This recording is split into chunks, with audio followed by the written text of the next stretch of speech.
Hi, Shalom. This week's Parsha, Parshat Truma, as the Ramban explains in a way, is a continuation of Parshat Yitro. We receive the Torah and this tremendous moment of Kedusha, of holiness, where we feel Hashem's presence. Kvod Hashem is all over Har Sinai, but that moment is just one moment. And we need that to continue. Am Yisrael, Bnei Yisrael deserve that as Mamlechet Kohanim V'Goy Kadosh. And as the Ramban explains, we need a place, and that's where this week's Parsha kicks in, where we have the commandment, V'asuli Mikdash V'shachanti b'tocham, and create a place in which Hashem, in which God will dwell within us. How do we feel that presence? It's not something physical, it's not something tangible. So how do we feel the Hashrat Shekhinah? How do we feel the Shekhinah? How do we feel Hashem's presence? We feel within ourselves, we feel within our hearts. If that is the case, if in order to feel, because the only way to feel is from within inside of us, that's what the Torah starts with this week's Parsha. We need to properly feel, we need to properly be invested into this building of the Mishkan. So what's the way to do it? Daber al Bnei Yisrael, the second pasuk of this Parsha, V'ikhu li truma, and the Malbim beautifully, I would like to go through the pasuk, as the Malbim explains part by part so beautifully, to explain and to emphasize this point, that to feel invested, to feel connected, for us to feel in our hearts that the Shekhinah is within us, it has to be done the right way. V'ikhu li truma, v'ikhu li. It is for me. Do not do it for anyone else, not for your neighbor, not to show off to anyone. It needs to be genuine. It needs to come from your heart. Truma me'et.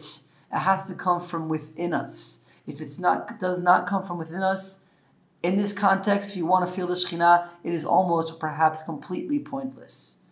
Me'et kol ish asher yidvenu libo. Kol ish asher yidvenu libo. It doesn't matter how much the person gives, for as long as his heart's there, for as long as he's in the right place and he wants to give whatever he can, that's what we want to receive.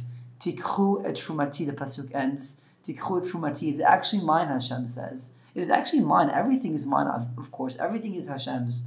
So what's the point? I don't actually need anything because it is mine, of course. But I want you to feel as though you're part of this. And when you give, although it's mine, you become partners in this whole situation. And that is how we could receive the Shekhinah. This is, I think, perhaps a message that we should take not only in the context of how to feel Kadosh Baruch Hu, how to feel God, but also it's known that the word ahava, love, ahava, the root of the word, the middle of the word is hav, the two letters hav, which means in Aramaic to give. In order to properly feel loved, in order to have that relationship strong, it's by giving to the other. That's what brings that connection. That's the story of this week's Parasha.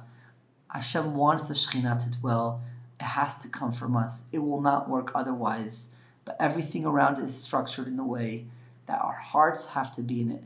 How much is less relevant? What exactly is less relevant? We need certain things. However, me'et kol ish asher yidvenu libo, that is what matters. That is what counts. Bezrat Hashem, and we take this idea, this message, to properly love something, someone. If it's Torah, if it's our relationships, our life, we need to properly invest with all our hearts. Shabbat Shalom.